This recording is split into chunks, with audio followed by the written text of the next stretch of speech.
আসসালামু আলাইকুম দর্শক, আমাদের এলাকায় জমির ধান রোপণ করা হচ্ছে।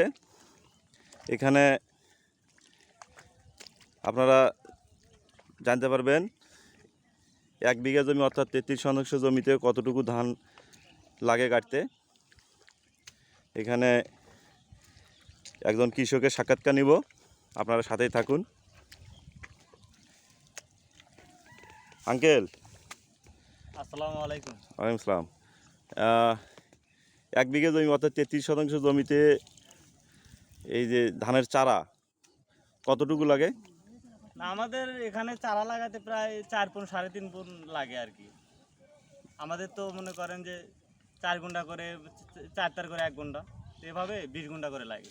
তাহলে 4 পুন হতে তাহলে অনেকগুলো লাগে, হিসাব করতে হবে। তো সবাই তো জানে যে আসলে পুনে কতগুলো বেসন লাগে। আমাদের এখানে 3.5 পুন থেকে 4 পুন বেসন লাগে। 332 তার আর কি। হ্যাঁ, এরকম হবে। আচ্ছা, ঠিক আছে। 1 বিঘা জমি কাটতে কয়টা কামলা লাগে?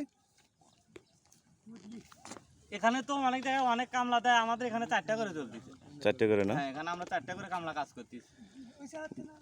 দর্শক, এগুলো হচ্ছে ধানের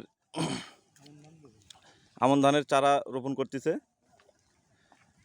আপনারা কোনো পরামর্শ থাকলে ইনবক্সে জানাইতে পারেন, আপনাদেরকে জানানো হবে। পরামর্শ লাগলে পরামর্শ দেওয়া হবে। ধন্যবাদ সবাইকে।